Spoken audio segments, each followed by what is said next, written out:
All right, what's happening, everybody? Welcome back to another episode of Off the Demon Podcast. I'm here with my boy Jason. I'm so excited for everyone to hear his experiences, his life, his journey, why he decided to fold laundry with people in it. What really involves jiu-jitsu and how you develop a more passionate lifestyle via investing in fitness. So thank you so much for your time, brother. No problem. Thanks for having me come on your podcast. This is Yeah, man. exciting. This is my first podcast. Oh, And shit. with you. So yeah. Cheers, man. Yeah, cheers. Way to ring it in with the 12. I love it, man.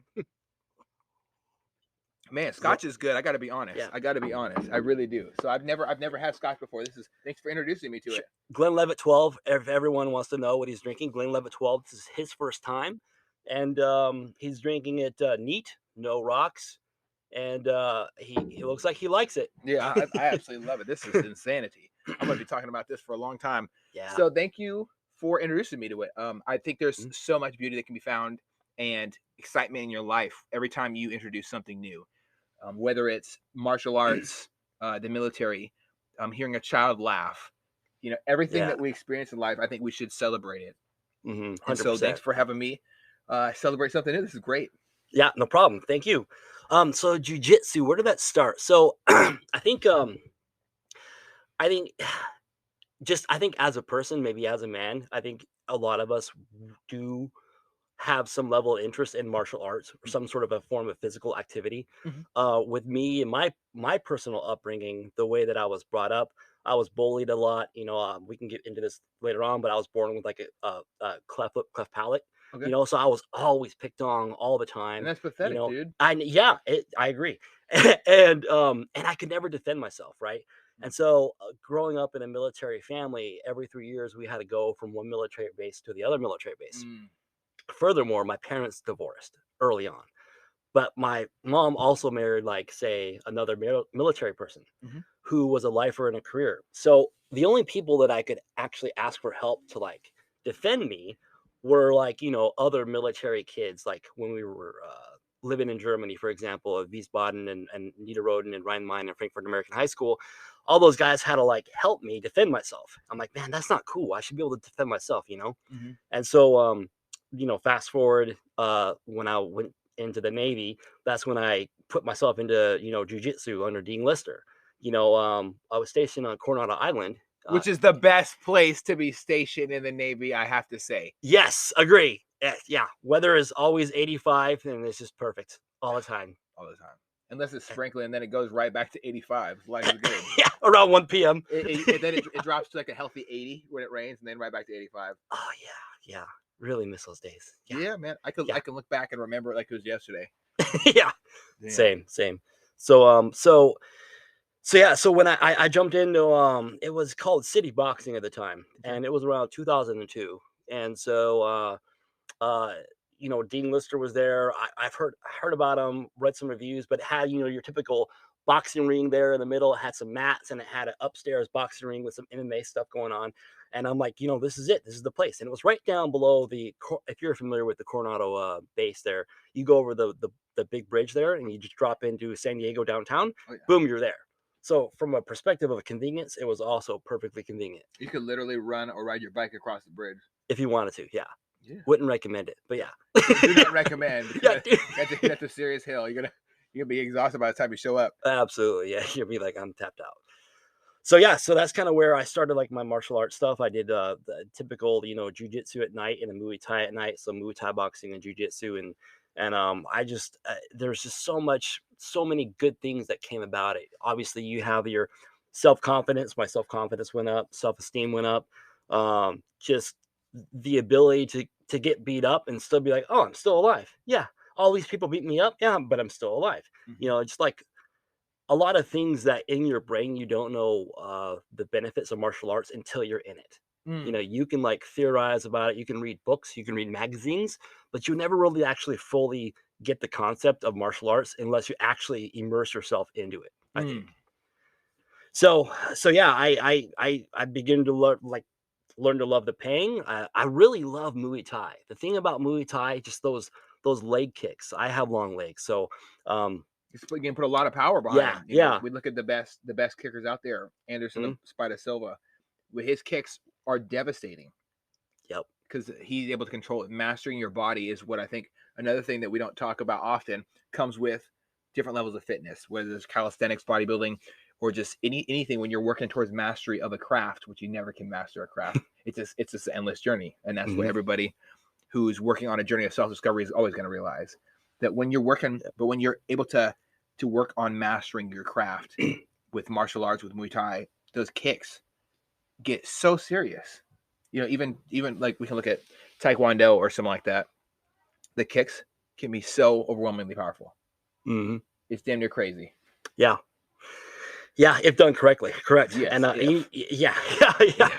Otherwise, you're gonna have a really, really hurt foot. yeah. And hurt hip and all those other problems that come with bad form and bad technique. But yes. So and it was around that time too where I joined the Navy as an aviation electrician mate. And so my schooling was like really, really long. And I also wanted to go into the Navy SEAL program. What I had learned was in the Navy, what you can't do in the Army was you just can't go into the BUDS program. So I'm like, okay, well, this kind of sucks. So in my mind, I'm like thinking to myself, okay, keep doing jujitsu, keep doing martial arts, prepare myself, mind, body, physical. And of course, I'm still taking the BUDS, exams and just always running and always swimming, doing the pull-ups, like the basic things to pass BUDS, but also the martial arts concept. And then I started to like develop more of a love for it. And then I started to compete. I asked Dean and some of the other guys, like, hey, I really love this, but I want to learn this. How do I like push myself more? And they're like, well, recommend you compete. And so that's kind of when I really got the big bug. So I started to compete in in-house tournaments. I actually have some old video of it, and it's hilarious. I had hair then; it was funny, but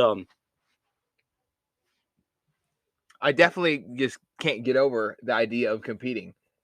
really, Like I don't know what it is. I think it's such a beautiful, extraordinary thing that happens to us, man. Going against yourself. yeah, Setting trap. Can you set a trap fast enough? The questions start to show up. Can you set a trap? If they fall for it, can you seal the deal for an armbar?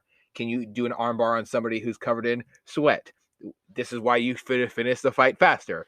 How do you get past someone's guard? If that person's too powerful, if you can't go on either side of them, do you just pull their ankle towards you? All the questions show up, right? What do I do next? What's the next move? And with competing, you can work really, really hard with your team, with the people in your gym, and then bam, next thing you know, you're not anywhere else but the podium. And that's where I think beauty shows up. And it's extraordinary to me that someone is able to do that. I'll never be able to not look at admiration at someone on a podium, because wow, all the stuff that goes into it. And I see it. I follow my friends on Instagram. Like my buddy Mike Collins down in Texas this year. He wants to compete for the and dominate. He really wants to be on the podium this year. And I really think he can do it with the right effort and stuff like that. for sure. And so kind of going back a little bit with me, I still get nervous when I'm like in crowds or get the spotlight. And so the competition for me, I fought a lot of different things when I competed. One is like pushing myself. Am I really learning this? And then two, here my my coach is Dean Lister. So like, okay, yeah, pressure's on a little bit, right? and then you got all these people who are like, some of them are amateur fighters, some of them are now like UFC guys now, and some of them were like amateur to semi-pro fighters in those days, and they were like watching you. It's just you and your opponent, like that's it. There's no way to kind of like fake or forge anything you do there. It's all you and all raw skill, raw talent. And for me, I learned so much just from those early competitions, those early days. You grow from that. I mean, I grew obviously, mentally and physically, and also my technique and my skill. There was one black belt guy. He said, for every one tournament you do, you almost like gain like 2 to like 4 months of training experience for that one competition. Because is it because you're in fight or flight? It's because you are in your element. It's because you're applying your practice. What is it? It's because you have like 5 minutes to win. Make or break, baby. Yeah, you have 5 minutes, go, and everyone's watching you. So it's a moment of absolution. Yeah, basically, yeah. It's a moment of like, I'm showing you all that I've learned the past 7 months of what you've just dumped into my head, into my body. Am I really like learning? Am I really taking and listening to what you're telling me, what you're teaching me? And here I am now showing you these things and proving to you I'm able to learn, I'm able to apply these skills, and also under pressure, right? Because Mhm. like this one guy, he was like, I don't remember Karate Kid? Yes. What the bad guy who was the coach, the bad guy Oh, team, he's the Cobra Kai, worst, that guy. dude. I swear I fought his. It was funny that one of the tournaments, the guy that I fought, he's a steroidy guy, but his face looked just like that guy. Oh no, So in it my might have mind, been him. Shit, no, he was like, I don't know, 23. gonna So show up outside your he apartments had the and same curly try to take hair, your the bike. same face, same body build. And in my mind, I'm like going, man, I'm fighting this Cobra Kai coach guy. But I only beat him by like points though. He was too ripped and steroided up. There was no way I could submit him. Do you No think that way. PEDs are a major determining factor in martial arts? So that's a good question. Oh Because wow. I get a lot of different answers when I do ask. Because like with bodybuilding, a lot of people look at it in an absolute standpoint, like it's oh yes, it's if you do it, you can't be beat. And I've seen so many people who don't diet properly in the bodybuilding industry. And yes, I'm telling the truth. It is what it is today, people. Mhm. A lot of people do a bunch of juice and they think their body's gonna look shredded. No, if you eat like shit, you're gonna probably look like shit. Yeah. You have to be in some form. You have to be either counting your calories properly. You have to be taking care of your heart health. With cardio, you have to be exercising regularly. I think a lot of the benefits of testosterone or just any decabolin, any type of steroid is going to be majorly directed towards your recovery, your ability to train more frequently and increase your, and then that comes with the effort. The effort has to be applied as well. Mhm. So I think it might even allow opportunities for you to work harder, I would say. So, Mm. but if you don't walk through those doors, you're not going to have the same amount of success versus somebody who does. If someone's got all the checks in most of their boxes, they're going to do better than somebody who has a check in one of their boxes. If that makes more sense. Do you Mm. think that is something that can be compared to martial arts as well? Yeah, I think so. Like for, I think some other podcaster had it on his podcast where like if everyone's doing the same amount of PEDs or the same amount of juice, Mm, like in say cage fighting promotion, then the level it is a level playing field. It's just a matter like what you said. Whoever like works harder, trains harder, recovers better, has a better nutritional program, then it comes down to like maybe some of that.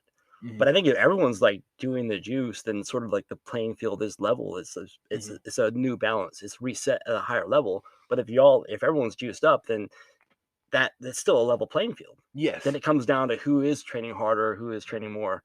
Um, that's one of the reasons I liked what was it back Strike Force.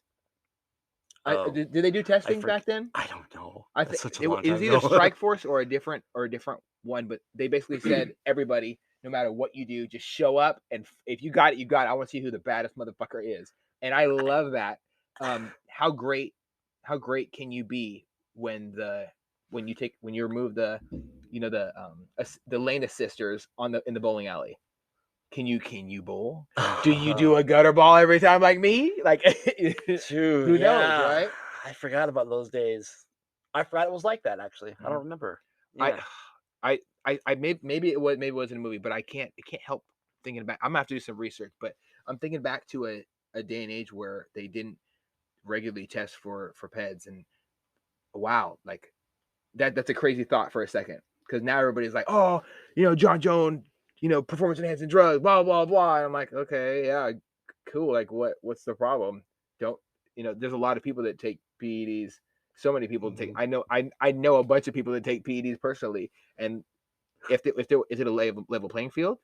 Does not just everybody have the secret to passing these drug tests? Does everybody not get a heads up and learn how to flush the system? Like Mhm. what's the problem here that people are experiencing?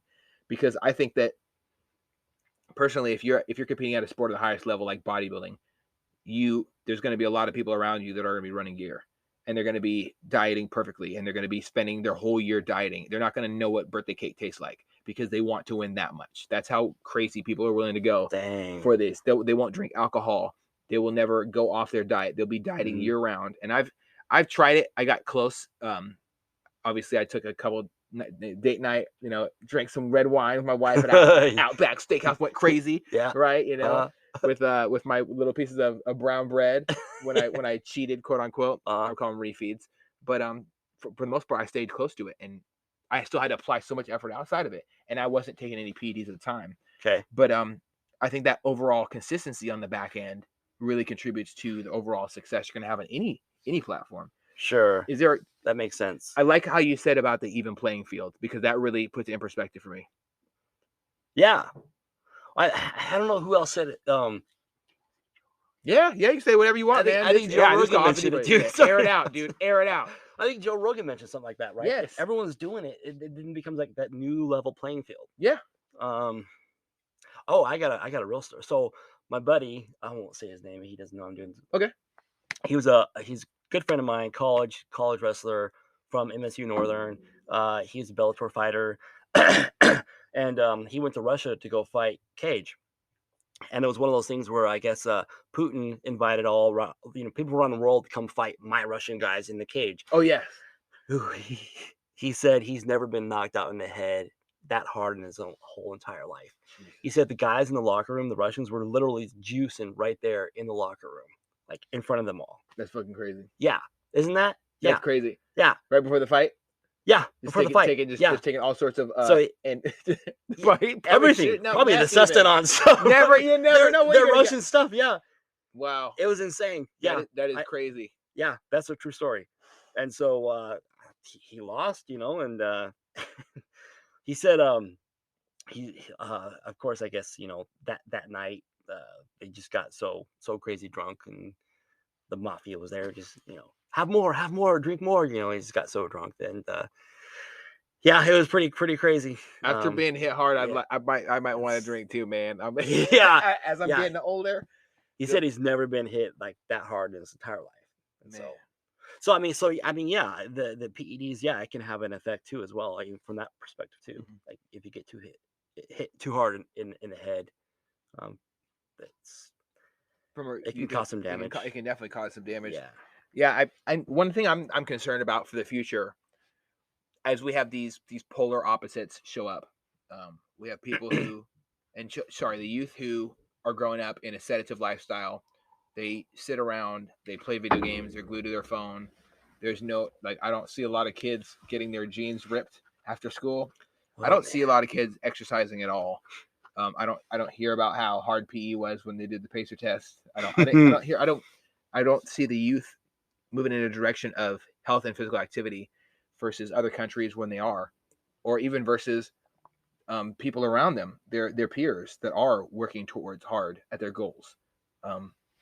Me growing up at an age where I idolized people like Arnold Schwarzenegger, Sylvester Stallone. You can go down the list of people who I grew up watching movies with them, obtaining this form of physical fitness that inspired others to aspire to be their own version of that. And that's what really kind of resonated with me growing up. Whether I was doing martial arts, anything I watched on TV, I wanted to do. I had no filter. I was a sponge of life. So I watching Karate Kid. I'll tell you what, I probably, in this room right here, I probably kicked every single wall at least 5 times. I was punching the couch. I was having my grandpa throw up a pillow and me do like a jumping flying kick and landing on my knees. Like, yeah, nice. Here I am with knee pain years later. Who knows where that came from, right? but I cannot imagine where those inspirations now. I'm obviously we have great individuals of our kind of generation. With Tom Hardy he stopped doing movies, and then bam, next thing you know, he pops out of nowhere, a purple belt, and just choking people out left and right.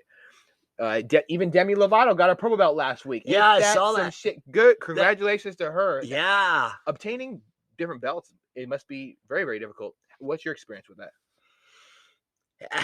Consistency. It's just straight consistency. Keep showing up. Go to the gym. Have a humble attitude. Have a smile on your face. Keep asking questions. It's just the basics of life, I think. Just consistency, being persistent, and being deliberate in what you want to do, what you want to attain, what you want to learn. And of course, being a good team player, because Also, if you're really good in the gym, but also if you're a jerk to all your teammates, that's also going to show up there, right? The Mm. instructor, no one wants that person around. Yeah. Nobody does. And in jujitsu, like we're not getting paid to do this. Like I don't need you as a sparring partner. Like if you're going to be a jerk as a sparring partner, I don't want to train with you because you're just going to be toxic. You're toxic for me. I got a day job. A lot of us have a day job. Demi's got a day job, right? Yeah. Like we don't need toxic people in our life to help us improve ourselves. That's counterproductive, A 100%, man. So yeah, so I think the belt attainment is like consistency, keep showing up, keep talking to your instructor, like, hey, what else do I got to I asked my instructor that the other day. I was like, hey, I'm at this level now. What do you think I need to work on next? And Mhm. he told me, more ground game, more, playing the guard, more daily helas. I'm like, Roger that, and so that's what I'm working on now. It's kind of common sense a little bit, but I think some people might overcomplicate it Mhm. a tad. Well, I always found But that a strong foundation with any platform you're working at is so much more important than having the prettiest windows on the side of the building, or making sure your logo is huge on the side faces of most people. Having a strong foundation will allow you to build your bricks and build and build and build and build. The next thing you know, holy shit, you got a house. yeah, And it's important. It's important, horribly important to be ferocious in obtaining goals. I think, especially as a human being, hmm you know, we look at other creatures like ants, even all working together for a certain purpose. Bees, same thing. We're all very, very unique as animals on the world, because we're very different. We mm, always kind of branch off in our own ways. We always self isolate if we're not feeling good. We always are around people when we feel obligated to do it. What would happen if we were investing that time like we spent on Christmas with ourselves?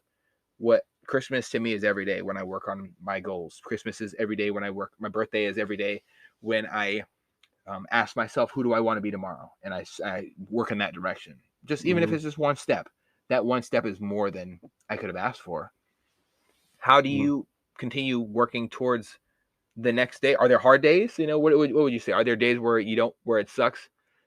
Days where you feel discouraged? Yeah, yeah, for sure. And just gotta have to probably look at the past experiences and like work off of that and keep pushing through of like, okay, I have these things happen to me in the past, and so I'm gonna work on them now, and just I think diligence is some of it too. You just got to keep being diligent in what you're doing and know that it's part of the process. I think some people get scared, like, you know what, failure is part of the process. Accept some of that. Hmm. That's just going to happen no matter what. We're humans. This is humanity. We're all flawed. Like no one of us is perfect. Therefore, like something imperfect is going to happen in our life. Mm. So put that in your brain as like, okay, this is part of my roadmap. Imperfections here, imperfections there. Something bad's going to happen. Okay, cool. And if you can like factor some of that in there and you're like planning, then I think you'd be like less likely to be, um, disappointed. I Mm. think. But I'm talking to you now with some like logic, but like years ago when I thought everything should be okay, I'm like, nah, it was hard. Yeah. Yeah, but What are some of the things that you struggled with personally? um, Because when I got trap and roll, my buddy just taught me trap and roll, and I understand we were just drilling, and then I applied it in a couple times where I was actually rolling against. I've never done jiu-jitsu before, so I showed up can do jiu-jitsu a couple Saturdays ago, test out the shoulder, see if we're rocking or if we're really staying away from it. And I was a little sore after. I'm pretty sore, not like I'm in pain sore, but just sore. But wow, I got to trap and roll. Um, I got a couple times. I don't know if they were taking it easy on me or what, but I felt so just comfortable and happy and excited and right at home with the rambunctious nature of people trying to put you to sleep or put you in holds and stuff like that. And maybe I looked like a fish out of water, not knowing anything. I know probably did. I'm just a shitty old. I don't even have my white belt yet, but I'm just a little grainy. I had no idea. I'm the new guy on the block, and I think there's a lot of excitement that I have about that, because there's so much more to learn. yeah, My cup is completely empty. I have no expectations. I got no standards for how great I'm gonna do. I didn't even know that you can pretty much get away with anything as long as you're not striking. I learned that just the other day when I saw somebody put somebody in a gas mask, and I was laughing. I had no idea. I could have done that 3 times at least. I wouldn't have survived it, but I would have got him for like a couple seconds, right? Mhm. I think there's so much joy that can be found in trying something new and going out of your comfort zone, going against the hard stuff. I couldn't figure out how to pass this guy's guard because he's just strong as hell. Mhm. Little did I know, I could have grabbed his lower. I was wearing the pants for the gi. Mhm. He was wearing no gi up top, so I could have yanked that and just slid right past him. Ha! Yep. I had no idea, That's but I don't know anything, and so once the foundation is built, I'll be able to learn more, to try new things. I got my 10 rolls in, but man, I got worked quite a few. I got worked quite a few over quite a few, but they were all very Mhm. gracious and showed me show me a little bit of the ropes. But so trapping and rolling was something I was able to use against somebody. Mhm. I didn't know if Good. they didn't anticipate me learning it the first day, but I learned it in the first like 3 minutes. They explained it to me. I had a great guy, Jeff. Shout out to you, big dog. And he's a brown belt, and he's also the instructor of the youth over there at Kindred, and he's just such a kind Cool. soul. I couldn't imagine having a great relationship with Mhm. everybody before I even show up there. But the shoulder thing has really been a bitch to work through. But I can't Oh. wait now. I can't wait. There's sky's the limit. Yeah, yeah. What was it like for you when you first started? Oh, bruises everywhere. Pain, fear. Uh, yeah, that was what it was like. It was pretty and I started like in 2002 where like a lot of these like rule sets weren't like really existing. Like for example, like, Dean Lister, right? Hey Ding, if you're listening, hi, I'm gonna see you soon, hopefully this year. Um, heel hooks. He was teaching us heel hooks like from the beginning. Obviously, he wasn't being like, like a savage, but he taught us like everything with control, obviously, and professionalism. But here we are, new people learning all these like calf slicers, bicep slicers, heel hooks, all these things that the rules say you can't do until you're black belt. I'm like, but Dean being who Dean is, and the people that were there, I mean, there was me, special forces guys, Navy guys, regular civilians, and some people that were there were like, former, I guess, UFC fighters too.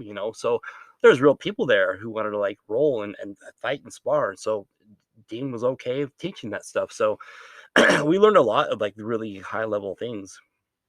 Um, and just I remember always kind of going hard. We were always going really, really hard, Mm. really aggressive, really hard a lot. Sometimes we slowed down and stuff, and Dean told me to slow down because usually when you're a beginner, I don't know. How about you? Tell me about you. So when you're rolling out there, you're a former like bodybuilder and stuff, Mhm. right? So are you using a lot of your muscles and power and strength, or how's that for you, like with your background? Before we continue, I want to just let you know that here at Off the Deep End Podcast, we do talk about some things that can be extremely triggering for some of the listeners, whether it's domestic violence, suicide prevention, mental health resources, veteran stories, active shooters, fitness, and even recovering from addictive substances. There's only one place I go to spread my message of positivity about not just going through things, but growing through them as well. For this, I use Anchor.fm. It allows my listeners to listen on over 7 platforms with a click of a button. Make sure you download Anchor app or go to anchor.fm to get started sharing your story. Well, my experience with Jiu-Jitsu has been just like everybody else's. I walked in, cracked my neck right and left, and choked out a bunch of people. No, I'm joking. My I'm it's kind of weird for me to honestly say it wasn't very humbling at all, because I walked in with a very, very humble, I'm here to learn. Thank you so much for teaching me mindset. And simple things like how to I don't know, how to use your ankles as hooks, and how to make sure someone's face is close to your collarbone and trap them there. How to work people's elbows. I didn't even realize throughout my whole life, but I've been using things that are actually you would do while you're practicing jiu-jitsu in natural fights, and natural just joking around with my wife for years trying to dodge her punches and stuff. And so it's it's super healthy for me to have that weird realization that I didn't come in there with high expectations for myself. It's hard to fill a cup that's already full. That's one of the messages in Avatar, the one of the first movie. And wow, did I not want to be Jake Sully getting my ass whooped by a bunch of little crazy weird Tyrannosaurus Rex little dog things like panthers? No, I did not want to be the guy who gets assed out thinking he knows everything. And so and also I was previously injured, so I would say I was very timid as far as injury goes, which is one of my only thing I would say I honestly regret. Mm-hmm. Um, I should have just tested it out and see how I did. I did use my strength a lot. It played in my favor. I've been exercising for 5 years. Now that's not saying that I can't get out tacticked by somebody who's a complete twig, because it will happen, and it definitely will. There's not a chance about it. If you've been doing jiu-jitsu longer than me, you're probably going to be better than me. It is what it is. And Yeah. I haven't had a real one-on-one. All right, let's just see who can do whatever. Because I know the parameters still. So the last thing I'd want to do is accidentally do something that is against the rules or pisses somebody off, and then they feel wronged by me when I just want to learn. So I was very careful. I was very humble. Took it slow for the first day, just open mat. I didn't get to do start at the class, the end of the class. It was just open mat, and I was very, very thankful that the boys over there at Kindred and the girl as well who was there let me in to share the opportunity with them. Jeff and his wife are phenomenal human beings. Kyle, he's a freaking badass as well. Shout out to him, and I'm very thankful for their grace. They honestly were very gracious, and open arms when I walked in there. Everyone was kind. Even I got to roll around with somebody who was hurt as well. He was good. His legs definitely were hurt, and his other arm was definitely not. And his farm boy strength was not either. But I had so much fun, and I wouldn't trade it for the world. That was my first experience. Over the years of my life, I had no idea that I was going to get, so picked on and so singled out, and over the years, and people saw a string being light-skinned guy, and they're like, oh yeah, we can probably get some shots in on this guy. And then throughout like elementary school and stuff, there people were humbly surprised. Middle school, kind of something similar. High school, I was really torn about who I was. So there's been times where I played stupid and didn't want to fight. There's other times where I was just rage on people and try to destroy their face with striking. And I really would, if I could go back in time, I would change a lot of things. I would have been in martial arts my whole life. I would have never quit Taekwondo, at a yellow belt when I was sparring with black belts. I would have never. I've always had this natural, a fish to water approach to anything that has to do with violence or with technique or learning. I want to learn more. I've never been an asshole when it comes to you teach me something. Oh, I can't wait. Let's go. Please tell me. I would love to hear. Not the opposite. Not the oh God. Yeah, I got it, man. Don't look out. Eddie's gonna take it down. So I guess that maybe that approach has helped me in my life. I'm very thankful for the opportunity to continue my journey of learning in life. That's how it was for me starting off, and I hope that this can continue for the rest of my life. People sharing knowledge with me, because I'm just a humble student of life, man. I don't have all the answers. I never will.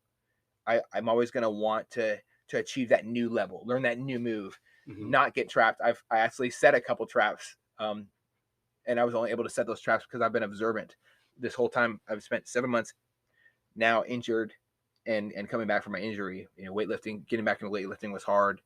Getting back into certain exercise was extremely difficult, but I was very, very blessed with the opportunity to revisit this martial arts thing and revamp my tenacity, try to be more powerful with my pursuit of this goal. And I do want to, I don't have a goal of being a black belt.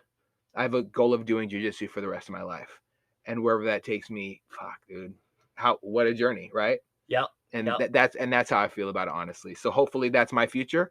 I would love to, years from now, as a black belt or something, sit here and say, oh God, yes, I had the right plan.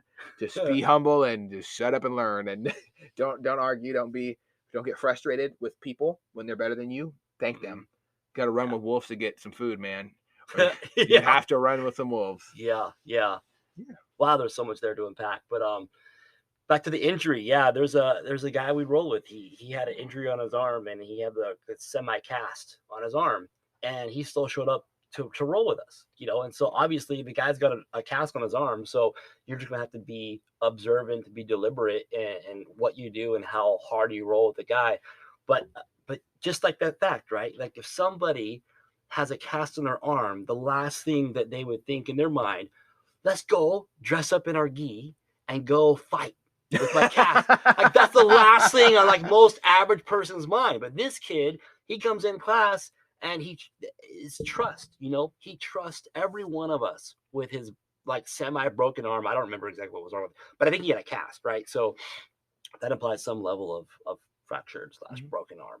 But no, every one of us was like calm, patient with the guy. We worked with him. We worked on him, with him on his right side versus his left side, and the feedback and the communicative way that we talk with each other when you're on the mats, is like you're rolling, you're into it. The guy's, injured, so you don't want to, be too rough. And you ask him, hey, is this enough? Is this too hard? Do you want me to slow down? And I think that also builds another component within martial arts and training and rolling that I think you don't get in life, right? Like the place that I work at right now, like there's a lot of like, the comfort zones are a little probably too far, but like in jiu-jitsu, you don't have a comfort zone. No, right? The whole thing is uncomfortable. Yeah, it's uncomfortable, right? I didn't realize how much sweat was going to drop on me and how much I hate being underneath somebody while they're trying to choke me out. Yeah. And then they get behind me and then I'm like, fuck, here we go. Yeah. I think it's the arm and neck choke, or the shoulder and head choke, or one of basically I was like this. I don't know the name of it still, but I was they had me trapped like this a lot, and they just put me out. And I learned very quickly that it's important to tap. Don't be full of yourself. Tap when it's time to tap. Yeah. Not me. Oh no. I would have hated to aggravate my shoulder, because when it gets pissed off, especially it's pissed off. your hurt one right there, right? Yeah, 100%, man. And what happened to that, by the way? How did you? I ended up tearing my shoulder at work. I tore it was a slap tear, and also I completely devastated one of my ligaments behind it. So it's done.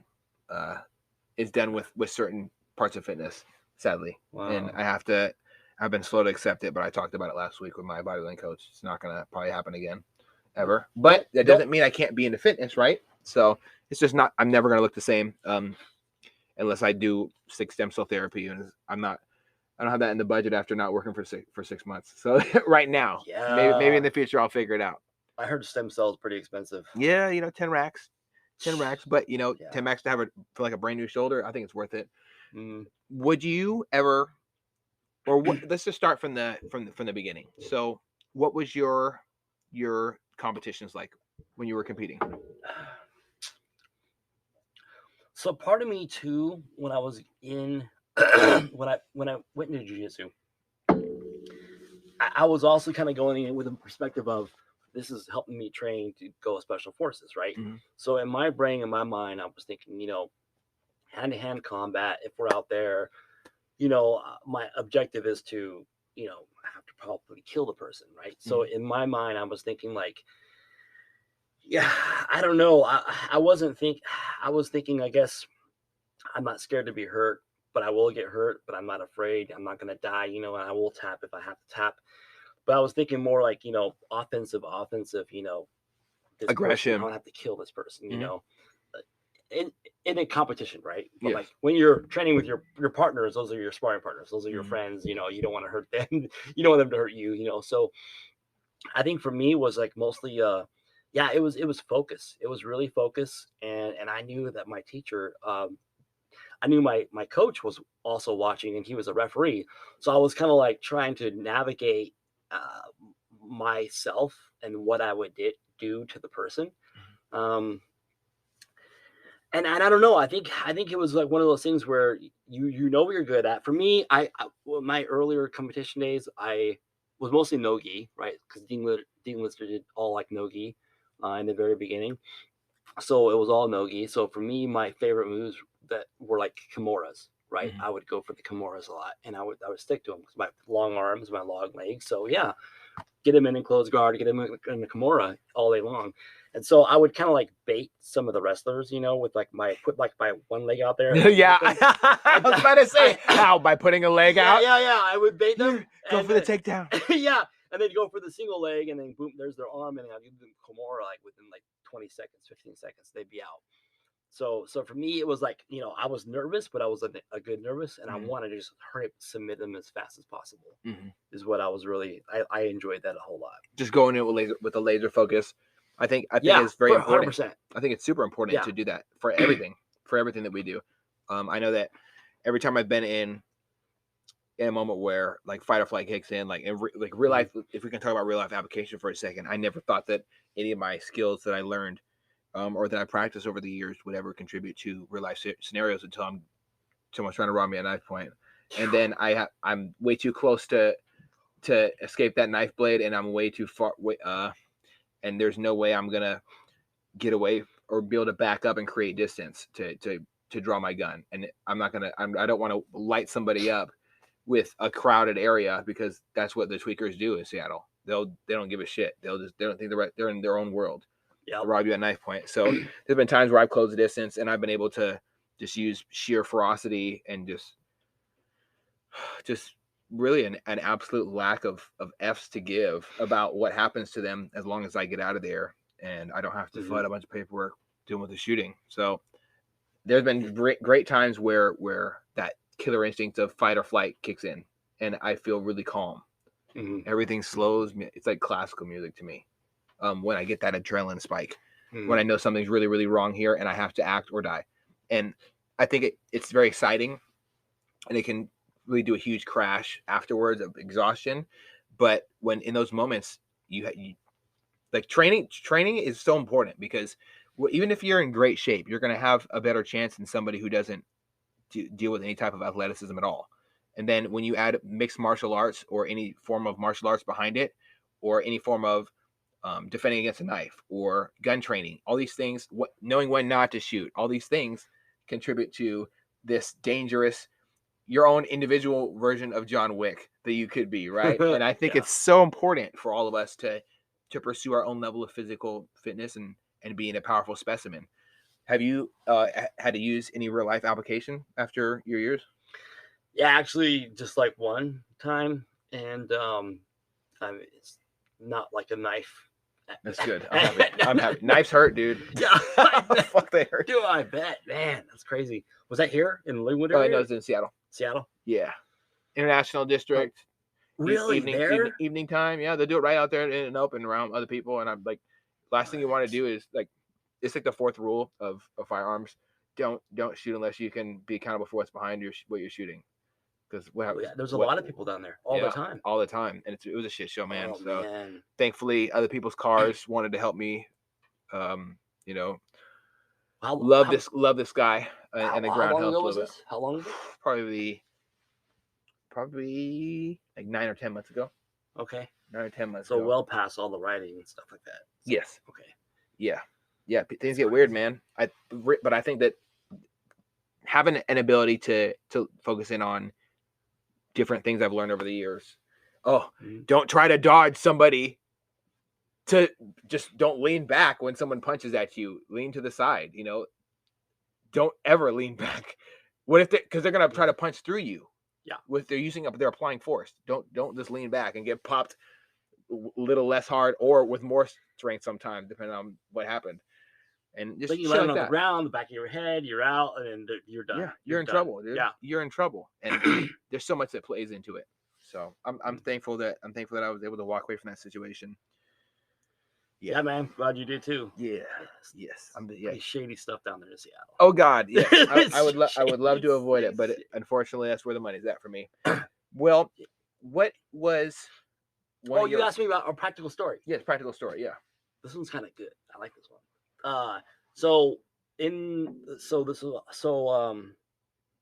When I was just starting to finally get good at, Muay Thai and Jiu-Jitsu and stuff like that, starting to build up the confidence of like, hey, I know what I'm doing. I know what a clinch is. I know what a knee is. And, I know what an armbar is and a Kimura. During one of our Christmas breaks, I went back to see my friends in Montana, and it was around like Christmas holidays, right? I don't remember which day. I was the designated driver, sober dude, and we were at a bar, and one of my friends' wife was, I guess, getting hit on by some wacko dude. Mhm. He looked kind of shady, and so I'm like, all right, this ain't cool. So I just walked outside, and I was like, hey, by the way, some dude's like hitting on your wife. You might want to go in there, take care of it. And then just out of the blue, the dude that came out there, I don't know how, why, and he started to freak out on us. He was probably on drugs. Maybe. Yeah, it happens. Yeah, Yeah, yeah, freak outs, drugs, they happen. yeah, yeah. Gotta make sense. And then me being the sober guy, like, hey man, chill out, go back inside, just trying to like, calmly walk Yeah, him back enjoy your in. night. Yeah, Yeah, have a good night. I'm being very, very kind, very considerate. And as he was like walking back upstairs into like the front door there, he like, lights up a cigarette and he like puts his finger in my chest and says something like, don't you, mother effing tell me what to do. And when that finger went in my chest, dude, literally like a nanosecond went by. I clinched him in the back of his neck, kneed his face like 5 times in my knee with his chin, with his jaw, with his lip, busted his lip wide open. And he just fell to the concrete. I started just smashing the back of his head with my, like, punching the back of his head off the concrete. And then everyone pulled me off. And but the thing is, you like, bounced him. yeah, Bounced him off the canvas. yeah, dude. Yeah, and it just happens so quick, so instinctively, and that's kind of where the martial arts come in. Like that instinct will kick in, fight or flight, and it kicked in so fast. I was like, damn, this is good stuff, dude. Yeah, man. Yeah, so they pulled me off, and then we gotta go, man. That was pretty bad, but Yeah, it was yeah, pretty bad. the guy, he was on drugs because I remember he got back up. I think his lip was split wide open, like bleeding everywhere, and he was asking all of us, like, "Who did this to me? Who did this to me?" And yeah, Oh boy. it was good. What? I don't think he wanted to thank you. I think he wanted it. Oh Yeah, man, what a mess, dude. yeah, Well, I it think was crazy. there was so much that goes into the discipline factor of martial arts. As obviously as you repeatedly show up and practice every day and become better. Do you think that it's important to be hesitant in situations, read the room? Is important person is it important to strike first? What's the most important thing when you're going against somebody and you're looking for their physical movements? What do you watch first? Because I noticed that the eyes, usually for inexperienced fighters, usually their eyes, the hips, their knees bending a certain way usually will show that they're going to spring off that foot. There's a bunch of different uh, shoulders tensing up. You can tell. You can obviously see the hand crunching or whatever. You see somebody, usually they flare their nostrils. There's so many different human tells. What Hmm. are some of your standout human tells that you've learned from um, being in Muay Thai and Jiu-Jitsu? Well, I mean, first of all, I try not to put myself out there in harm's way in Mm-hmm. dangerous places and stuff, just because I don't want to be there. Not a lot of fun things happen in those places, probably. And so I think like what you said makes sense. All of the above, their demeanor, their eyebrows, their eyes, and like how they're talking, their body posture, their language, definitely their hands too. If they're really fidgety, if they're really tense, if they want to like ball up their hands in fists. But for me, I mean, obviously, I think a lot of people would say to just like avoid avoid any interaction at all. But when you are trying to read a room, yeah, you want to make sure you're reading the room correctly. And if you see the most aggressive kind of person in the room, then just kind of like stay far away from them is what I would do. The 'Cause peacockers. yeah, Yeah, stay away from the yeah, peacockers. You don't want no part of that. Like, who does? You ruin your night. You want to have a good night, good fun time. You're 100%. there for a fun time. So I would say those things. Watch out for those things. But yeah, Yeah, I would hate to be him. yeah. You bounced him, dude. It is what it is, man. Yeah, it was pretty incredible though too, because like I've never really been in like a real fight, right? Mm-hmm.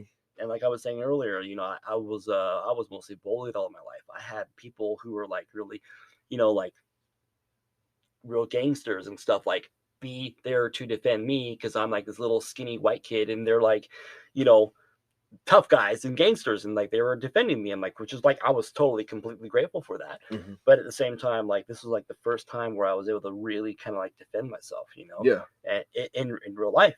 And I think that just gives huge testament to like really training hard and taking it very seriously, I think, but also having fun, but taking it seriously, um, because you feel like it could be used one day to defend yourself, Mm-hmm. and sure enough, all that training kind of paid off because it just came out really instinctively, and I did it in terms of like self-defense as well. Mm-hmm. And so, but yeah, the fact that it was so instinctively, I was like, wow, this is working, this is incredible.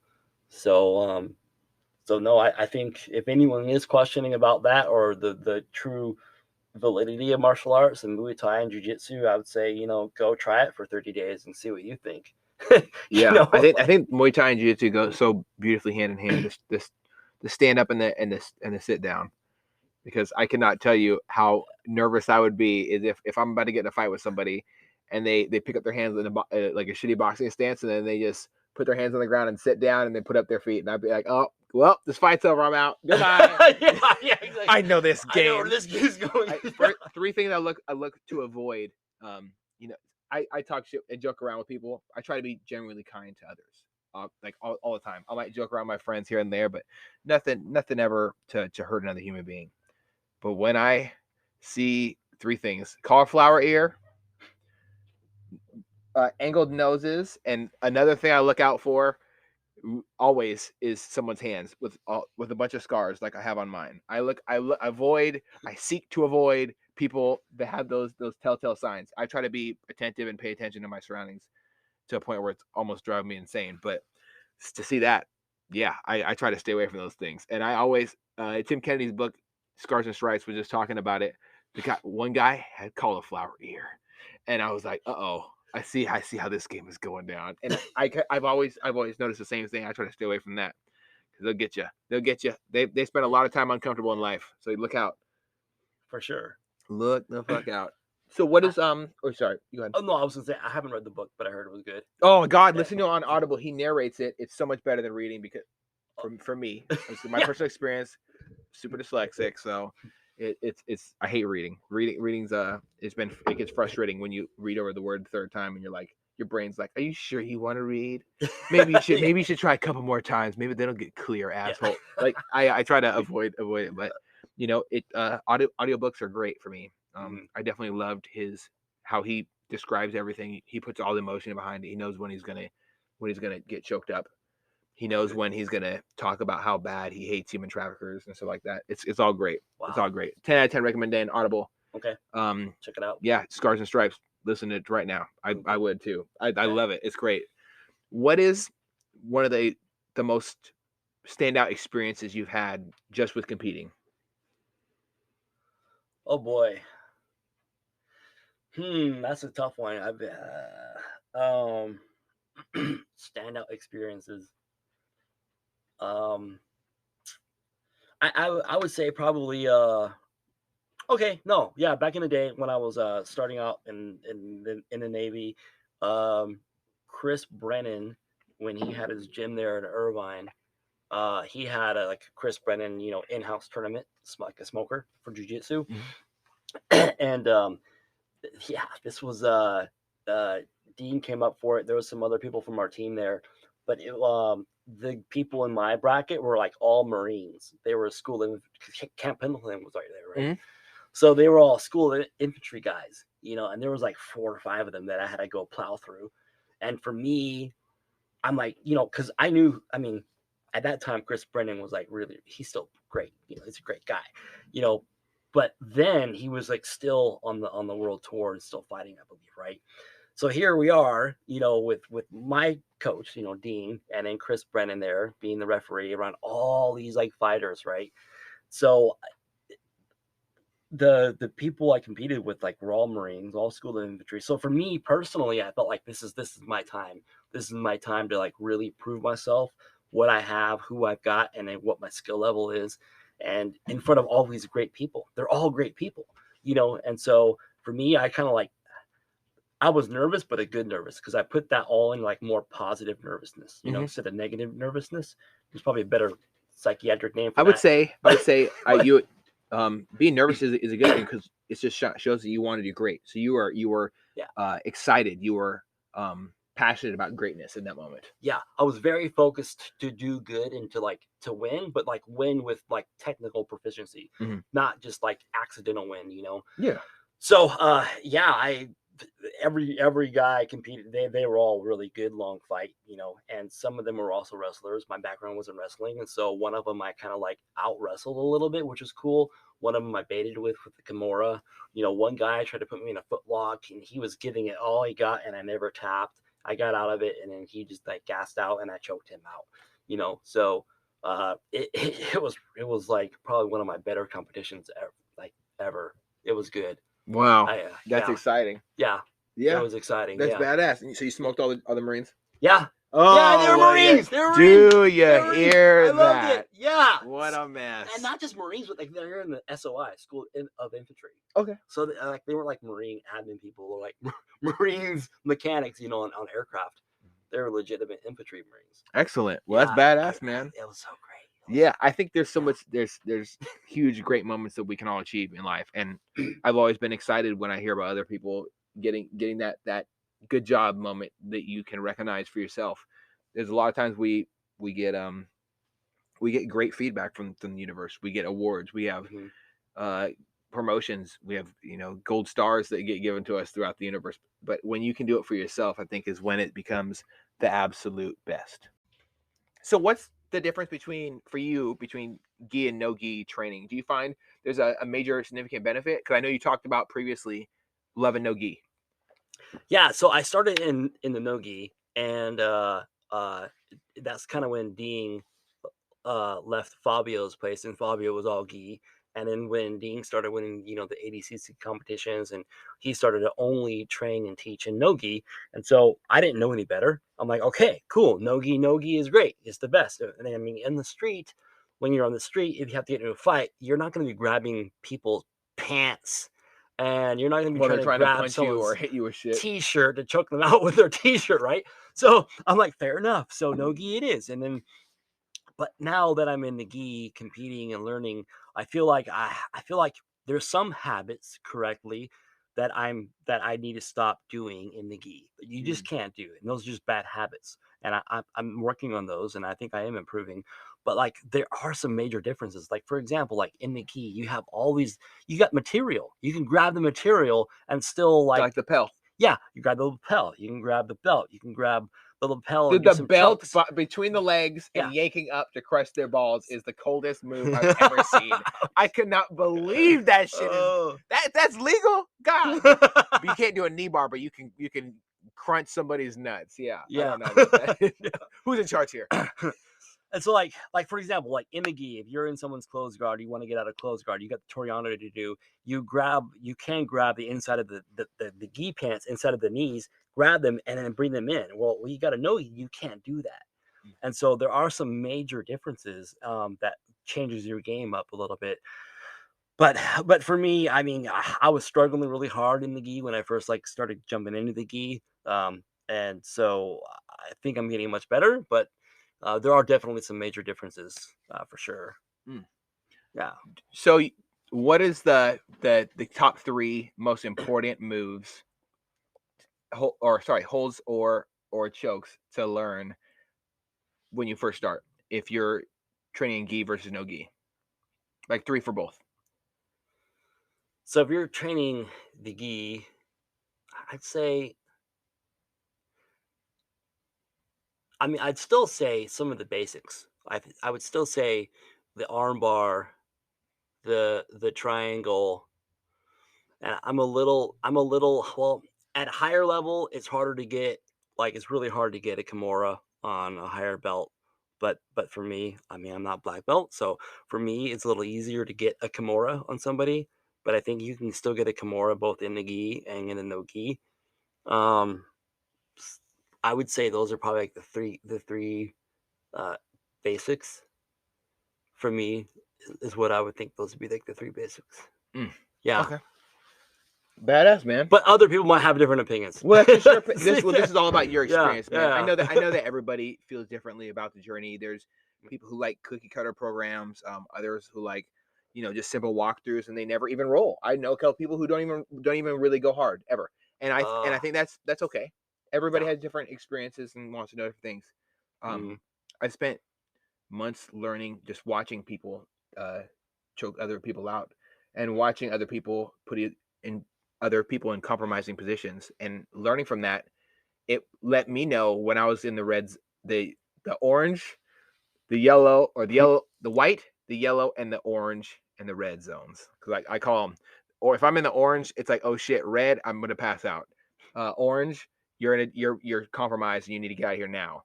Yellow, we can still play around here. And white, I'm completely dominating this situation. As soon as your threat indicator shows that you're in trouble, I try to bail out of there. There was a time where I was rolling a couple Saturdays ago where guy went for a freaking like wrist lock on me, and I Oh, I just shoved him off me, and then he pulled my other wrist down. It was almost like he had a plan, like, oh, this guy looks like he's just kind of trying to muscle his way through this. it probably was planned. So he set a trap for me. I fell into the trap.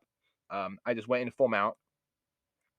As soon as I could, I tried to Kimura him, and then he was so mad that he set a trap, pulled me down, and tried to get my left arm in a wrist lock or left hand in a wrist lock, and then I went for a shot for a Kimura on him.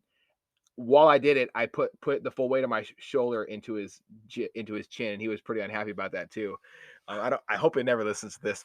He's gonna get my ass next time. Yeah. But I realized that it's almost a dance of who can choke the other person out, who can submit the other person the fastest, and how can you not fall for their traps. It's chess with your body. It's three-dimensional warfare. It's everything that you would. It's every complex issue that you could ask for all at once, troubleshooting it. So, and with your mind, body, and spirit, man. And wow, do you have to have your ego in check before you get wrecked? So, Yeah, yeah.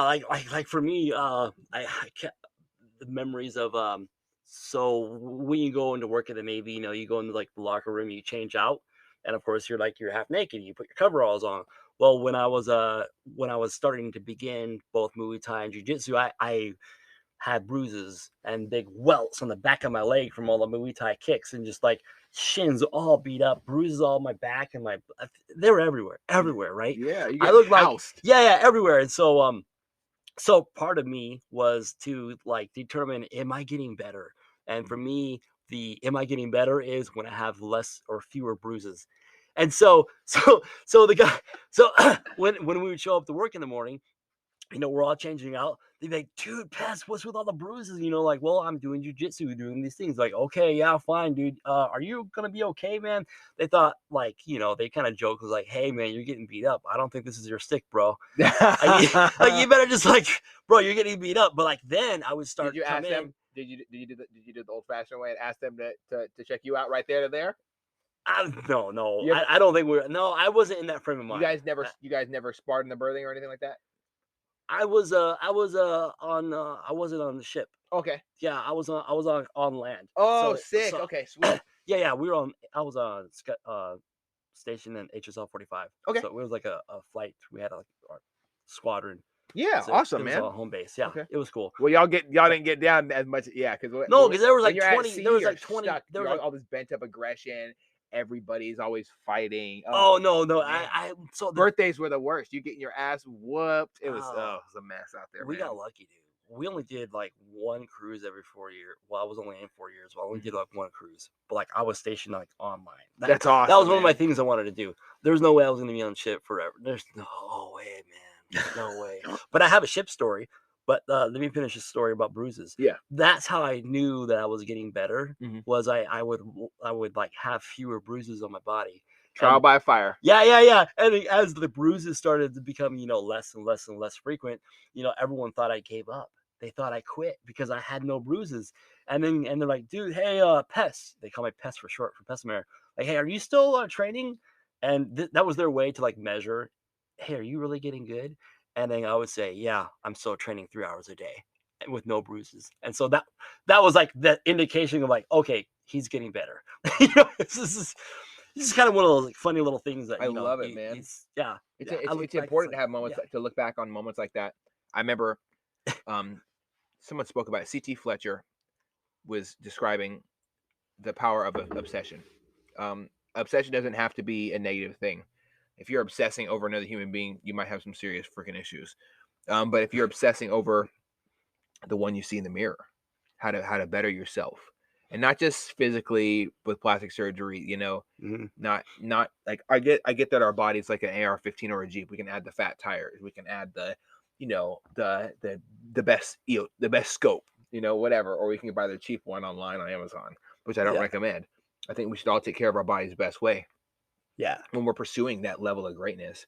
I don't think there's anything that can be similar to it when you're obsessing over great being better every day. And that's when you truly are great, when you're in pursuit of a goal. You're in pursuit of this next level of greatness. Like, how amazing would it be if you looked at your dreams and said, you know what, you're not bigger than me. I'm going after you, and your ass is grass. I'm right behind you, and I'm gonna kick, get choked out, bruise, stand up anyways, and fight my way back to whatever that goal is. That's where I hmm think truly greatness is. Do yeah. you feel as an athlete that you have extreme highs and extreme lows with when it comes to those moments? Because I know that after a moment where I felt an extreme high, any low after that feels extremely low. Yeah, definitely my peaks are peaked out and my troughs are trough. They're Mm-hmm. really deep sometimes. Mm-hmm. Um, I think for me, when I first started too, I wasn't able to like express myself verbally in a communicative way as well as I was able to express myself like on the mat Mm. or like in a competition. And I think for me, this is still a martial art, right? It's an art form, a form of art. And I think for me, it was like, and then also just knowing that I had Dean as my coach, like Dean is so great as he was, such a great person, great fighter, and just like very, very, oh man, he's so good, man. I don't know. I think he's one of the most underrated, coaches and teachers I think out there. Um, but having that as your teacher and coach, teaching you something you never really like learned or knew anything about, uh, helped out with those Mm. when you were like really really low versus like really really high. Um, To I keep that fire kind of blazing, they'll throw a couple logs on there when it's starting to run low, when it's super cold outside, and you don't yeah yeah if you don't know if you'll keep up the night. yeah 100%. And at the same time, it is kind of all you. It's like Mm-hmm. how bad do you want it? Where's your passion at? Mm-hmm. And it comes down to, like your soul, your heart, your mind, and your aggression and your willpower. Like right now, I mean, I still compete, but I got a really, really good day job, and I could totally like be okay, and not be pushing myself still at my age group in my divisions where I'm at. But if I want to be a champion, I still got to push through, push hard. I don't want to some days, but like Joe Rogan said, you got to still keep going to the gym. Even if you feel like crap, you still got to go to the gym, even if you feel like crap. And I think that's kind of what separates you know, like the men from the boys Mm-hmm. is even if you feel like crap, you still don't want to do it. You still just go do it. Well, that's where discipline shows up over motivation, because motivation, that shit runs out quick, Yeah. quick. Yeah. I think that one of the things that taught me what discipline is watching a motivational video on Motiversity or Machiavelli Motivation, one of my favorite channels in the entire world, or Nick, Nick Vision, or it's so many different YouTube channels that put out great motivational content that I used to watch every single day, listening hmm to ET and just so many others. That is what kept me and reminded me of what discipline is, because they gave me new bars of what discipline is. hmm Every day I woke up at 4 a.m. I'd watch 30 minutes. I'd feed my mind 30 minutes of reasons not to fucking quit. And then I'd start my day with my first meal right there. I don't give a shit if it was cold salmon and mustard 2 days out from a show and I need to eat all my meals. I'm waking up at 4 a.m. so I can eat my salmon with mustard on it. That was the best tasting Oh, mustard salmon man. the world's ever had. Yes. I'll tell you what. Yes. Yes, it was. Yeah. Oh yeah, just smothered in mustard. And I'll tell you, Nice. and I put some cayenne pepper on it. Life was good. No complaints. And then I went and did my hour of cardio, or my 45 minutes. 'Cause I never even reached an hour. I never had to reach an hour. I out dieted having to do too much cardio. So Wow. when I was done with my Impressive. 45 minutes, I'd put on my work clothes, floor it to work real fast, get back home, shower, hit the gym, come back home. In between all these, I'm eating a bunch. I'm eating inside of an escalator. I'm covered in escalator grease, eating cold food that my Dang. wife was so gracious enough to make for me. That was the team portion. And then it turned into my reasons of why. Every time I was eating, I would close my eyes and I would think, why am I doing this? I would ask myself, not from a negative standpoint, but checking, kind of as human beings, we have these questions that pop up in our head. I thought, how great would it be if I asked these questions? Are you sure you want it that bad? Do you think you can make it through the rest of this prep? You've been dieting for 11 and a half months. Are you sure you want to make it another 2 fucking weeks? Yes. The answer is always yes, because it is always worth it. My wife believing in me investing that time, learning more. I was working 70-hour weeks, Man, 70-hour weeks, and still dieting. crazy. No excuses. I'd come home, talk to my wife, shower, eat, grab the meals, Wow. thank her so much multiple times for making them for me, and I'd floor it out for another. I'd pass out in my car for half an hour here and there if I Whoa. was feeling too tired to drive, Uh-huh. whatever it took to achieve Wow. my goal. And I really think it's possible when you're taking those non-physical punches, because you're talking about a completely different thing. You're talking about dealing with fear directly. You're ingesting courage every single day, going against punch. Nobody likes getting punched in the face. It ain't fun. I'll tell you what. It definitely doesn't get fun the older you get. But I can tell you what. How great is it that you were able to combat fear every day? Mm-hmm. Yeah. I guess, kind of going back a little bit, like where my personal background was, like, I was, born with a, I guess I don't talk about this a whole lot because Okay. I don't think it's like a big deal, but like it has to be part of the story of the root of where like I pushed myself. Right, was like I was born with like a cleft palate. I was one of those guys. There's a nonprofit out there. I forget the name of it. If you Google it, it's I forget the name of it. Uh, man, it's a big nonprofit. Like some of the famous celebrities are part of it. So all the kids with the cleft lip, cleft palate. You see they're got that deformed face, deformed nose, and Yeah. deformed lip. I forget the name of it. Anyways, but that was me growing up, right? And then so I had to push through life knowing when I look in the mirror, I have half a face. Like my face is literally physically deformed, like in real life. Like you can't you can't unsee that in the mirror. You can't fake that funk. Like, right? Like if I had a deformed toe, I can hide the toe with a sock, put a shoe on it. No one knows the toe is deformed, right? But your face, when you got a deformed face, you can't hide that, bro. You just can't hide that thing. So I think for me, part of like me personally, I had to fight that for so many years. Like I had a lot of demons of like, why am I born this way? I blamed God forever for that thing. I blamed my family and blamed my parents. I blamed everybody for that thing. And then just like I think over time and maturity, I had to just like fight that anger and hatred for why I was that way and let that fuel me for who I really want to be in life. And there was like a part in my age, I don't remember when, but like probably just like a maturing process, right? Of like letting that go and being like, look, I don't want to be that guy for the rest of my life. Like, who wants to be that guy to where they victimize themselves for a deformed face? Like, I don't want to be that guy. I really admire I that, don't know what man. age I was at when I thought those thoughts, but kind of like with you, were you listening and reading a lot of things on motivation and things like how to think certain ways? I heard some of those when I was like kid growing up. I don't know from where, but I realized, man, I gotta make a decision.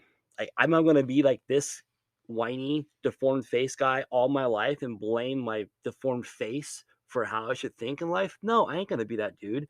I gotta like be like everyone else, the normal face, the symmetric face, right? And I think that was a tough fight. That's a real tough fight.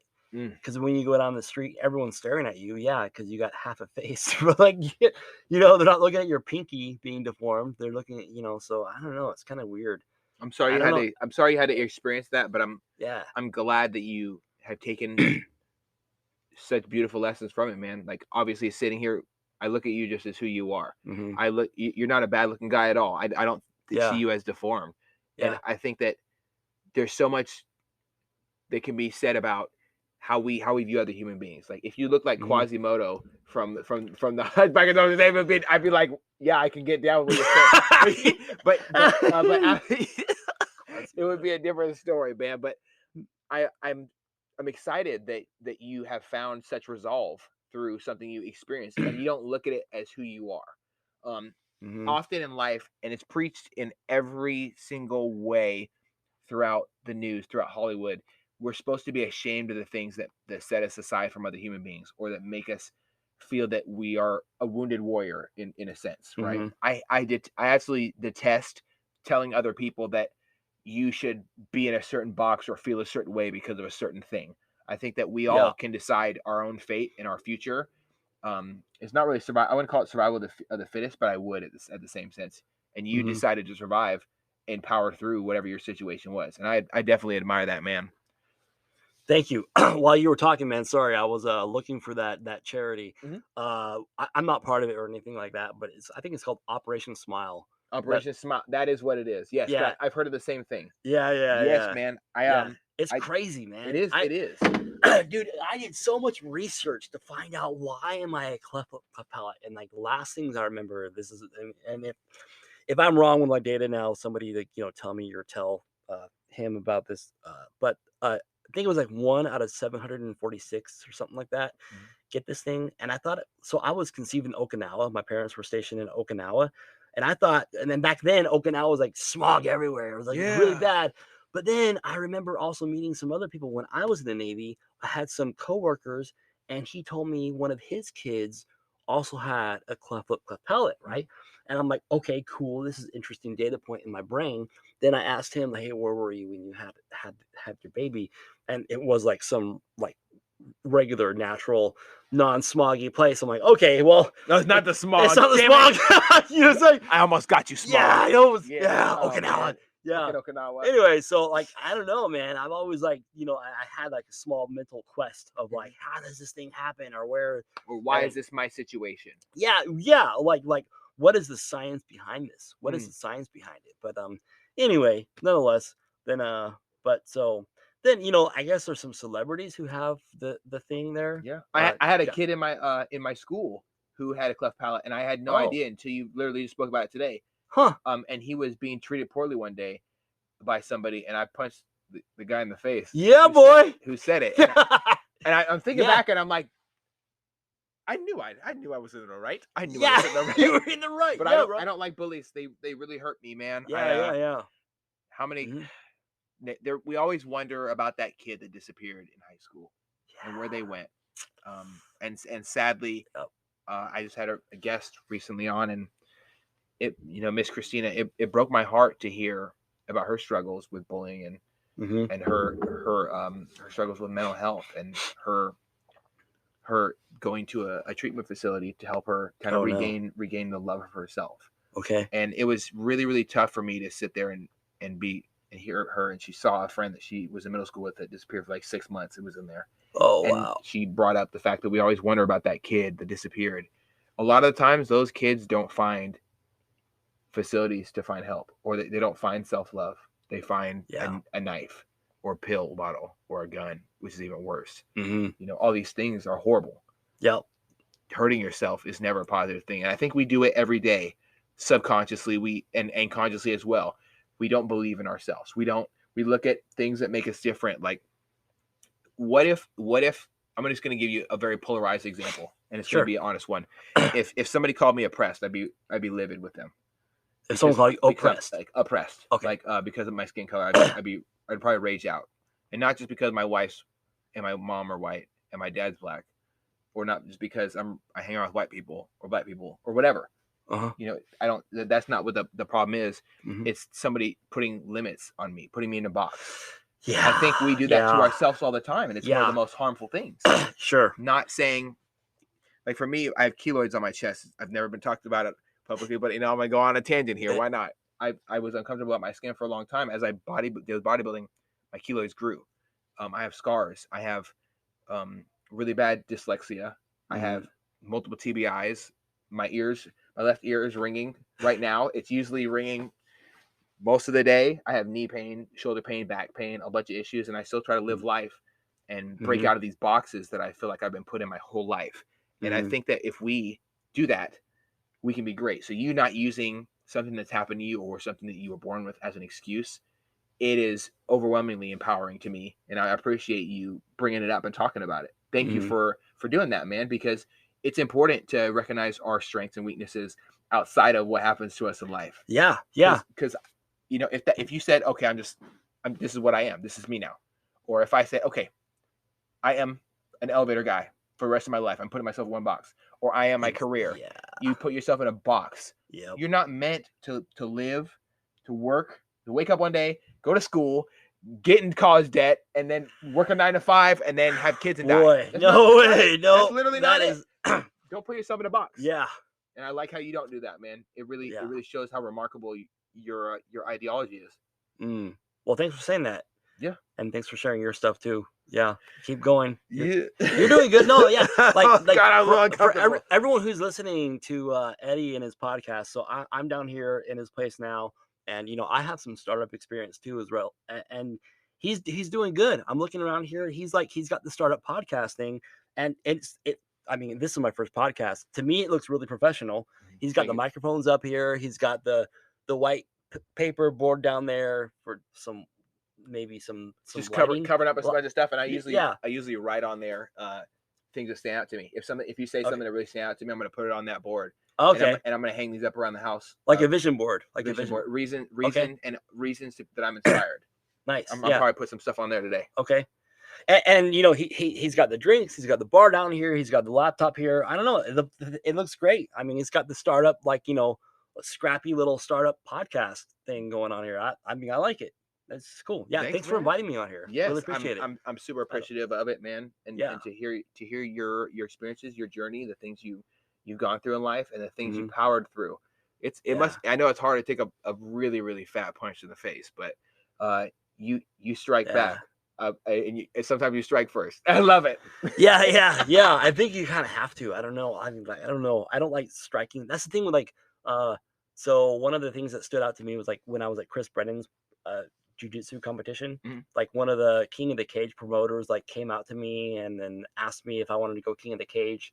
This was back when King of the Cage, I guess it used to be kind of easy to go into the UFC from the King of the Cage, there was this assembly line thing. So I went back to Ding and I was like, hey Ding, so after the tournament, this guy asked me if, am I ready for the King of the Cage? And Ding's like, no, you're not ready. I'm like, all right, fair enough, but so I wasn't really big and punching faces and kicking faces and stuff, I think, but I didn't really get a lot of training in doing that. Mhm. So I remember one guy, he was an EOD, he was a real EOD active duty guy, and he did try King of the Cage once, and he stopped because there's so much time involved in training for one fight. There's a lot of time, a lot of training. There's a lot of stuff you got to put in there. And it's so much time to dedicate. I don't know went off on that one, but no, I definitely Yeah. there's so much that goes into fights. I know a couple cage fighters, and wow, do I not envy their struggles, but what would I do to feel how they feel after they fight? Oh, yeah. I think it might be on my list one day, not professionally or whatever, not anything like that, but just to go some rounds with somebody for fun. I think it might be something I work towards too. But my shoulder, it's still in the healing phase. Maybe one day it'll be ready to rock again. But until then, it's just same old jiu-jitsu for me. And I'd love to roll with you sometime, man. Sure. I'd love to just bullshit and learn from you. I'll drive to you, and then I'll learn what not to do. Yeah, I met the Marcelo Alonso there in Seattle by Okay. UW, and there's a lot of great guys. There's a lot of there's a lot of good guys there. Yeah, and we have women there too. Yeah, mostly guys. Well, I don't mind. I get choked out by everybody. I watched. I think I watched one of the most crazy videos I've ever seen. And this girl jumped in the air, did a front flip, caught the lady's head in between her ankles, twisted. The lady who was in the headlock with the ankles twisted. She hit the ground face first. Girl went into full mount. slipped past her elbow, past everything, past the guard, past everything, flipped her over, pushed the back of her head so she resisted it. The lady finally she moved her hand, let the lady tilt her head back, just slipped the choke, and then she was out in like 1, 2, 3. Oh, it was a shit show. Absolutely, I've never seen a more ferocious. Oh, wow. How did we get here? Attack in my life. So, This is at Kindred? no, this was online. I just Okay. watched it online. I looked up most craziest crazy jiu-jitsu. I think I just looked up crazy jiu-jitsu and it Okay. showed up. It's one of the things that showed up. Have you had any crazy experiences? I would probably say, yeah. I can't think of them off the top of my head, but yes, I probably have. Yeah. So one of the most Memorable. memorable experiences I think was I tried my first like MMA fight when I was going to college at like Northern MSU Northern. Okay. Uh, I was like the main event guy. I probably shouldn't have done the fight, but I did anyways. And we were there, and this guy was like I don't know, he was like a boxer guy for the state of Montana. And so we were there in the cage. Or actually, it was a ring, and I was trying to get him into a triangle or arm bar. And then he was just like, got me down there, started like punching my kidneys, punching my stomach. I'm like, this doesn't hurt that bad. And he was giving me all he got. I'm like, huh. And it's so weird. It's like my brain was thinking analytical thoughts like, man, this does not hurt. I'm like, this is all this guy's got. He's like ramming me in like my ribs, punching me. And I'm like, this isn't that bad at all. And then I'm like hearing from like the left of my ear, this one girl in like the stage area in her table. She's like, kill him, like take his head off. Like, and I look back and I'm like, she's not gonna kill me, you dumb lady. And like I got like so analytical in this whole thing. And then I'm like, wait a minute, I'm in a fight. I gotta start fighting. And so I got back up and yeah, I was exhausted. Like Chael Sonnen said, the exhaustion makes the cowards of us all. Mm-hmm. So I got exhausted. It was a horrible fight. I lost by like 2 points. It was stupid. And yeah, I could have knocked him out or kicked him in the face, but exhaustion. I was exhausted. So I told myself, yeah, never lose with cardio. Cause like, it was How many bad. times have we seen that? Like everybody knows that one athlete that always seems to gas out in a fight. It's kind of crazy how they broke it down for Conor McGregor. I was heartbroken seeing because it was like an immediate change. It was unreal, night and day, instantaneous change in how he was performing. Mm-hmm. And it's scary. It's scary when I don't know if it's like fighter's block or what it is, but wow, phenomenal left hook, but and like all his left arm shots are so powerful.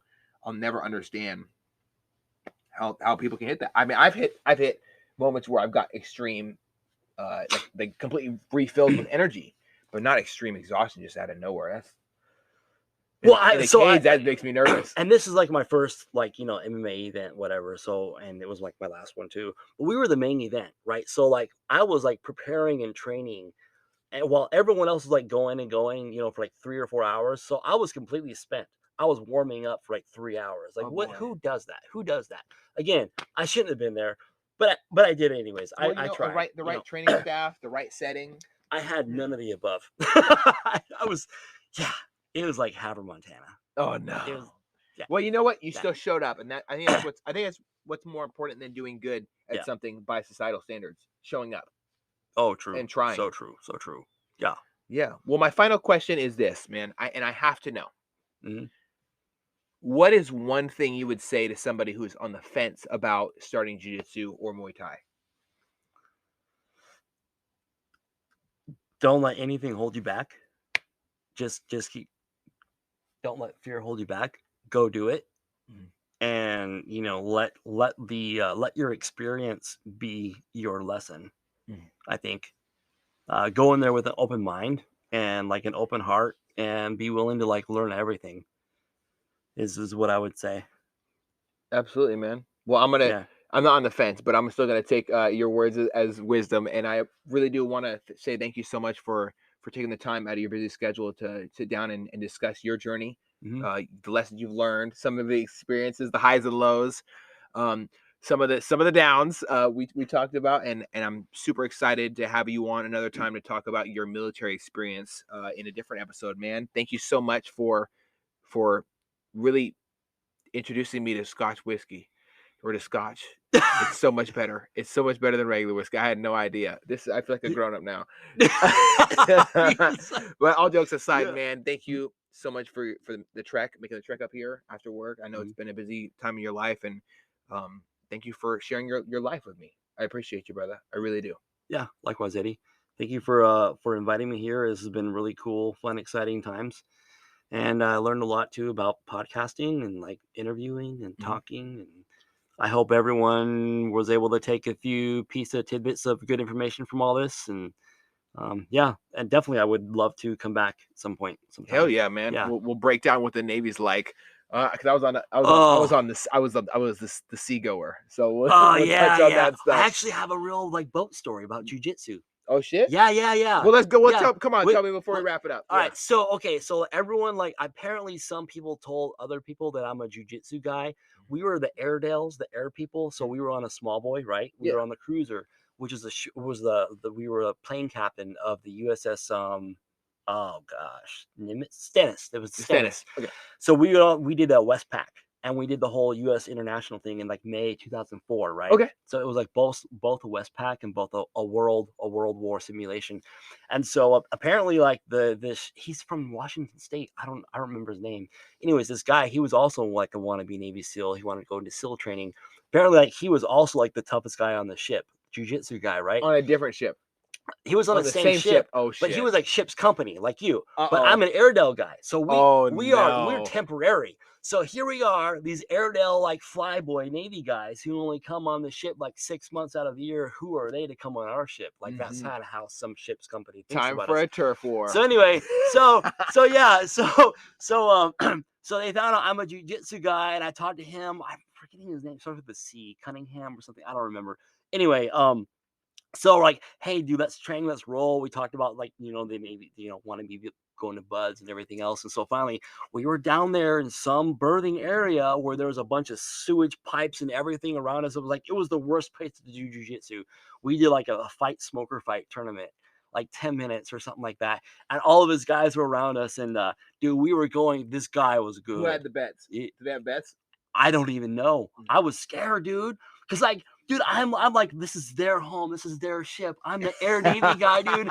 And I'm like, and they're all like, they're like, take him out. Fucking kill him. Yeah, dude, it was great. So like for like 9 minutes, we rolled hard, man. I finally got him into a triangle, and he tapped. He said, yes. And I was like, yeah, it was like, yeah, but it was nuts. It was crazy. And apparently like that was like the first month on the ship. We were on the ship for like 8 months. So after that, I became somebody, like, I don't know, like, the reputation, I guess, like the went around. legend. Yeah, it was kind of scary, but kind of weird. Like, who would have thought? Like, this is the stuff's in the movies. Yes, like, this is the stuff's in the movies. Is like, that movie shit, man? They let you down there just birthing to like do a tournament and stuff. Like, they could have a knife and like stab me. I'm really surprised they didn't have bets going. You should have took at least some chips or honestly, noodles home. I'm sure they did. I wasn't even thinking that. I was thinking.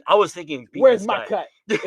Where's my belt? No, I was thinking, do not lose against this guy. Oh man, dude, it was really good. Know what? I think normal human combatives are so important for establishing camaraderie, because after that, you're one of the guys, right? Yeah, we're just all friends, and I think it's a kind of a normal thing we do as men. We kind of clash. I can't speak on women, but I can speak on men. We kind of clash with each other sometimes, and I think it's really cool when we can do that in a way where it brings us all closer together instead of more distance, because there's enough violence, there's enough negativity and division in the world without adding to it, man. For sure. It's a badass story, dude. I can't wait to talk shit. I can't wait to talk shit with my buddy, because he was in the air as well. Okay. And he wanted to do jiu-jitsu. Oh. And he thought that he could just, get into it or whatever. Turns out you can't just get into it. Turns out you're gonna struggle a little bit. So if you're listening, you know who you are. It's okay. Head back to the gym and keep training, man. Lift some weights. I don't know. But shit, man. Anyway, thank you so much for that. That ended on a perfect note. I can't wait. I can't wait to learn from you and roll with you and have experiences. Everybody that I have on in this series is super important to me, because I plan on all of you, not just with information and experiences that you're sharing with me, become a part of my self-defense journey and my jiu-jitsu journey. I I don't love think it. it's ever going to stop. So it's really kind Hey, of cool. I add new chapters every time I sit down with somebody. So thank you bro, for writing in my book yeah. and helping me achieve new levels of greatness in my life, because that's the goal. Anytime, anytime, brother. And if Marcel Alonso, he's my instructor, and he's getting up there in age, and he's just down the road from you. So maybe we can somehow talk him into, he trained with the Special Forces first group out of Taiwan and Japan a lot, many years. Yeah, Wow. yeah. He's I think he's in his 60s now, Wow. and he's still teaching. So he's got big into the Special Forces down in JBLM and teaching. So I'm sure we can talk him into maybe somehow coming here. Maybe we can go I to go the to him. gym. Yeah. Yeah, I'll probably go to him in the gym. Yeah. And next time I'll go But to you as it'd well. be really, really cool. Yeah. Yeah, Yeah. that'd be Cool, badass, brother. man. Yeah, it's been great. That'd be This has super been great. awesome. Well, I Yeah. appreciate your time, man. And I also appreciate everyone, as always, for listening in. This has been another episode of the Off the Deep End podcast, where we talk about all things that normal people are maybe a little bit worried to talk about, or they're not ready to share that vulnerability over a camera. There's a reason why we don't use a camera for a lot of our episodes, because it allows us to have this regular just conversation between two human beings and share our experiences, the love we have in our hearts, the frustration we have at our sins, the guilt, and kind of open it all up and let it out, and just throw it in the fire and let it burn. There's nothing more important than connecting as human beings, and I appreciate all of you for listening. Thank you for tapping into another episode, and I hope you all have a beautiful week.